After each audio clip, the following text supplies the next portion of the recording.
begitu Kang jeung Nabi Adam ngaji mae jamaah ngaji makanya Siti Hawa atau hamalat hamil Siti Hawa teh hamlan khafifan kalawan hamil anu enteng lantaran kakarak ge hamil lawan nutfatu cai mani nyangkrung di jero beuteung dina rahmi.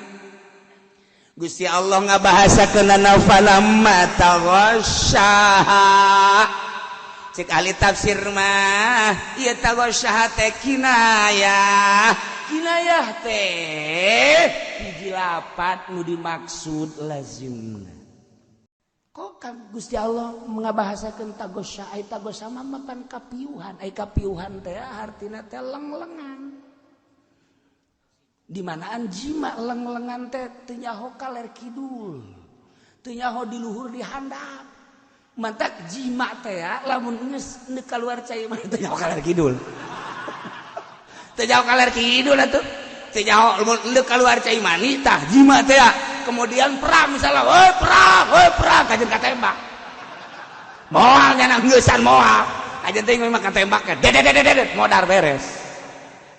Nu mantak taghasyaha kalimpudan. Wow, berbagai-bagai ngamaknaan ulama.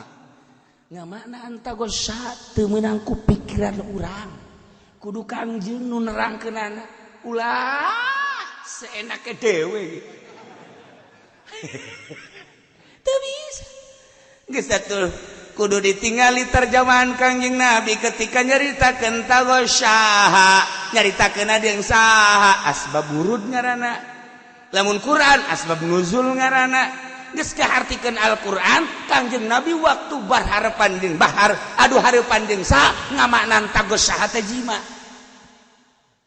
Riwayat mana atuh lengkap dan urang mah geus mun dicaritakeun kitu angel. Ieu mah caritana kasimpulan. Jageus aya Imam Jalal atuh sarua bae Imam Fahrozi ge atuh sarua bae dina Ruhul Maani ge atuh sarua berarti sepakat taghasyaha di makna jama berarti makna jima ngan aya rahasia kok Gusti Allah make kinayah etalah rahasia anu hese dibongkarna selain ahlina.